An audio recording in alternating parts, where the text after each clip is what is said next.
have anxiety about being recorded. It stresses, like I just get anxiety.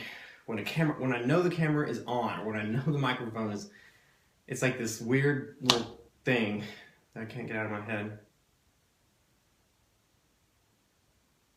So I'm just gonna try to get used to it.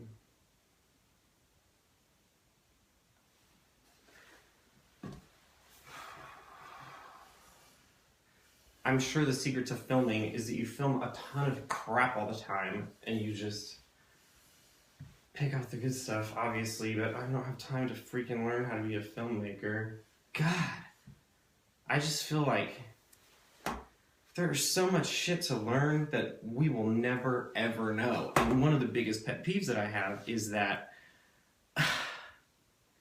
I'm in customer service and I get dumb questions from people that are they're just unnerving, because they're questions that are like, hey, what size does this come in? And they're on the page and I'm like, what are you looking at this on? Like, I don't know. It's just like, mind them, you know, and I have, it's a flaw that I cannot outgrow. I've had it forever.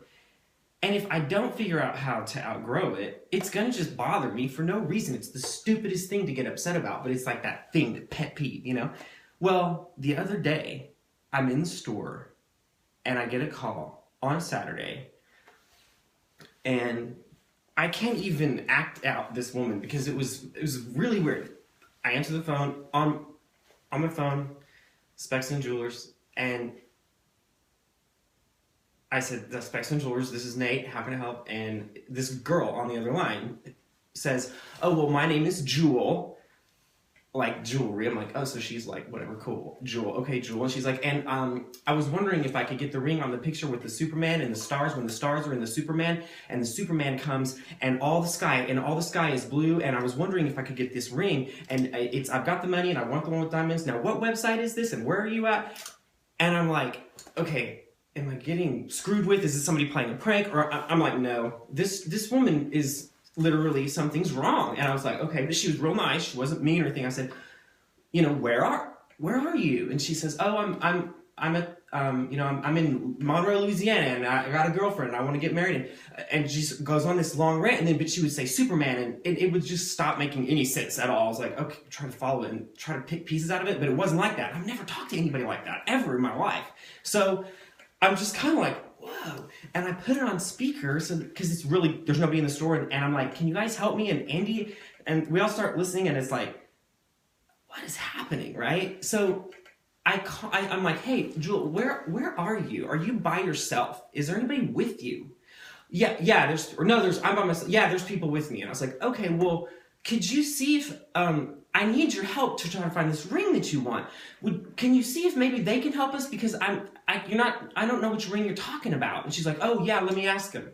And I hear these people in the background go, I'm not talking to him. I'm not doing it. And I'm like, okay, so is she talking to a nurse, or who is she talking to, and where is she? Is she in a facility? And she's like, I'm in a hospital. I was like, okay, good, you're in the hospital.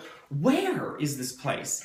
And she knows the name of it. I'm not going to tell the name of it. She knows the name of it, and I write it down. I'm like, okay, it's in Louisiana, and it's this place, and she says that's where she's at. So I said, okay, let me see if I can't help you. Are you on the internet? Yeah, I'm on the internet. And I'm like, okay, well, I'm looking at my internet backend, and I don't see anyone in the state that you're saying you're from, but I think we might have something I need to fix. Can I call you back? And I'll call you right back, you know? She's like, yeah. I was like, okay, I took her number. She's got the number. I've got the number. It's on a cell phone. I hang up, and I search for this place, and sure as hell, it's real. Like, it says that it's real, and the phone number is the phone number on my cell phone. I'm like, oh my God. So I call it, and this guy answers the phone, and I'm like, hey, I just got this call from your number, and it was really, you know, I'm pretty sure it was a patient. I mean, I hope it was a patient and not the doctor, because if it's the doctor, I don't want to come down and see y'all. But he's like, well, they don't even have the internet. And I'm like, I don't know.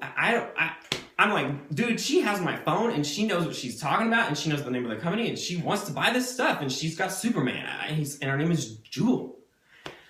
And he's like, okay, cool, thanks for alarming me. And I'm like, oh my God, there's like something going on in some health place and nobody has any clue. I'm like, I bet Jewel had like snuck out and gotten on some phone she wasn't supposed to be on, and the people in the background were like also like not supposed to be on the phone, and that's why they say no, because they were gonna get in trouble. It was so awesome. Anyway, I was like, okay, but I never got mad. It never made me mad. Like, not what I get when people are like, just like, can I have this? And it's in front of them, they won't read.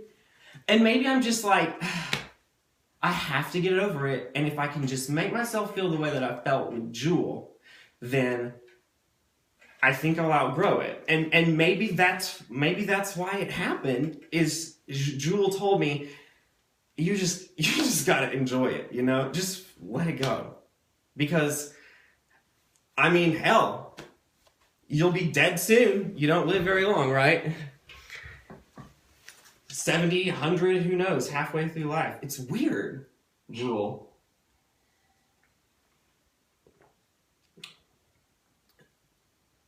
And the Superman and the stars in the sky.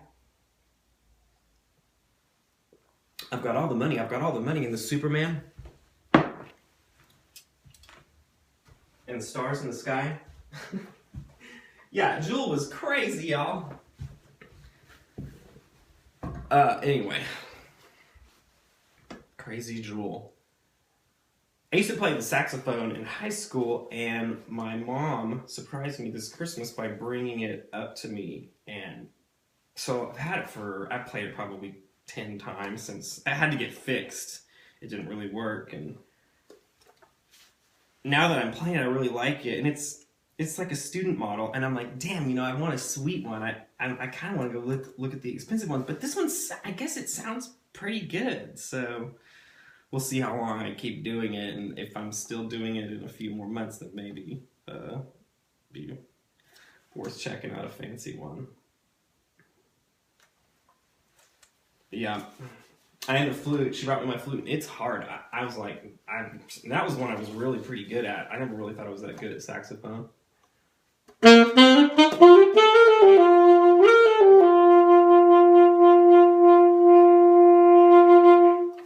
Anyway, I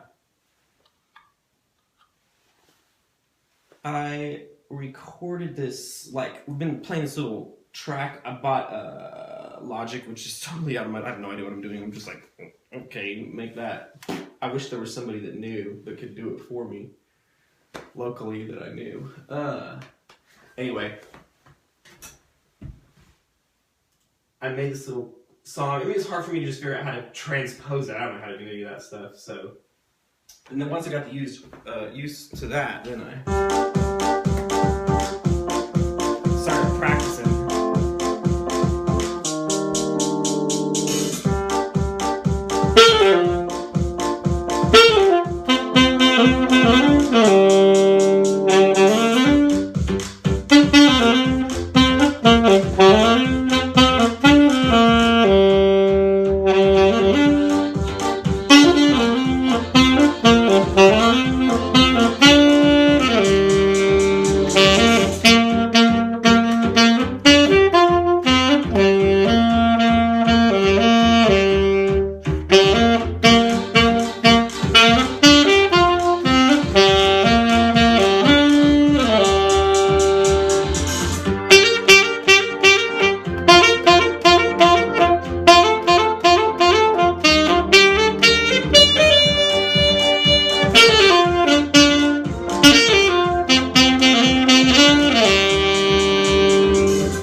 Breathe. Like, I'm like, damn, let's have stronger lungs.